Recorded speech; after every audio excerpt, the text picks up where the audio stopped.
Alright, moving right along, I'm continuing with the new Avengers series. Now, number 2, I wasn't able to get the original cover, so I got the variant, which has Loki and 2 Celestials here. Now, this series, I'm really coming to enjoy it. At first, I wasn't crazy about the new Avengers lineup because they added Ghost Rider and She-Hulk and Doctor Strange. Doctor Strange I've always associated with the Defenders, but the first issue did a good job. You can watch my review of that. I believe I have it as a comic book vlog, so definitely check that out. That being said, I was a little hesitant because of that lineup, but I decided to give it a chance because, for one thing, the stories that Jason Aaron and Ed McGuinness do, they're really good writers, and I have not been disappointed. So, as you know from the first issue, the dead Celestials have been raining from the heavens, and then this other Celestial, these two here, they show up and they start attacking people, and you've got Thor with his one arm, with Captain Marvel, and he's got the new golden hammer. That's what it's called. She-Hulk encounters Ghost Rider, and at first they don't really get along, but they realize they're working together and whatnot. Now, and then of course you find out Loki, like most Avengers troubles, he's behind the whole thing. Now we move on to issue number 3, and it pretty much picks up where it left off. The final host, he begins attacking. Loki captures Captain America. Doctor Strange and Black Panther are still underground. She-Hulk and Ghost Rider are still working together. The final host is bringing his army. And Stark and Captain Marvel kind of have an argument because she's in charge of Alpha Flight, which, for those of you who don't know, Alpha Flight is pretty much the lamest superhero group after the Avengers Great Lakes. They're a bunch of Canadian superheroes who don't really matter. And they decided to try to make them cool by adding Captain Marvel to their lineup. Epic fail. Anyway, so Loki tells Cap that everything that the Avengers and other characters in the Marvel Universe believe about the beginnings is not true. So basically, and it continues more in this when Thor and She-Hulk go to confront Odin about how to stop the Celestials. And basically what happened was how Stanley and Jack Kirby made it is the Celestials were these beings they were these gigantic beings who went from planet to planet and planted seeds. But you find out, as Loki tells the story to Captain America and the other Avengers are fighting, that basically that's not true. What happened is a sick Celestial crashed in on Earth and died, and it was his cells that started human evolution. And then the bugs that they're fighting in issues 1 and 2 and 3 and later issues, that's what started human evolution. It's what created the mutants, the Inhumans, the Eternals, so on and so forth. And they and Cap does like this really epic speech where he basically talks about it. The only thing I didn't really care for is this weird scene where She-Hulk is kissing Thor.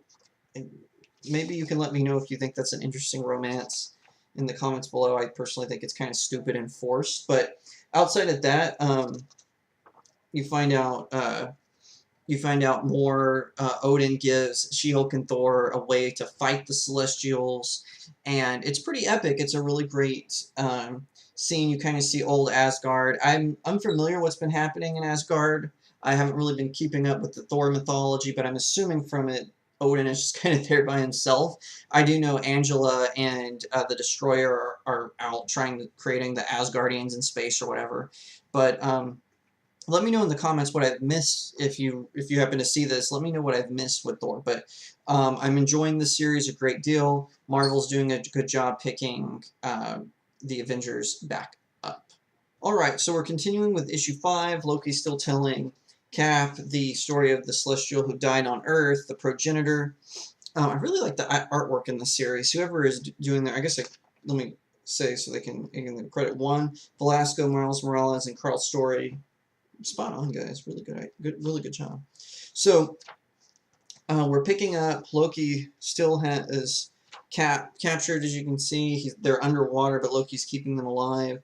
The Ghost Rider is on his way. More of these evil Celestials are popping up. Odin is explaining to Thor how the ancient fighters defeated them, which that's in my review of issue 1. I'll let you go back and watch that. I won't rehash it here.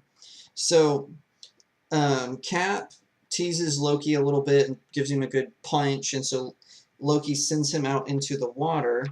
But then the Ghost Rider arrives, and Doctor Strange and Black Panther, they join Stark, the real Iron Man, back, and Ghost Rider, they show up. They're fighting the final host, and that's the leader of the evil Celestials. This whole sequence here is very interesting, and Black Panther and Captain Marvel have learned to master the energy of the evil bugs that are attacking. Now, She-Hulk and Thor arrive. So the big thing is they don't have the power that they need to fight these Celestials, because obviously they're incredibly powerful. So Ghost Rider comes up with a nifty idea. He uses his spirit of vengeance to take over one, and the gift that Odin gave Thor and She-Hulk make them their size, and Iron Man has this planet-size, I should say Gundam-sized armor. And we leave off on issue 5. So we're into issue 6 now. The battle is heating up. Other people, as you can see, other people fill the Battle of Earth, but they can't really do anything to stop it. And so we've got Iron Man, Ghost Rider, Thor, and She-Hulk their size. They're fighting the evil Celestials on their terms. Captain America, Captain Marvel, Doctor Strange, and Black Panther are trying to find a solution on the ground to help protect people. And it's going really well. Oh, why was Wolverine gone to begin with? So all this stuff is really going on. And one thing I like that's different from, I reviewed the Justice League series right now, is the straight story. Now, there is a lot of talking in this.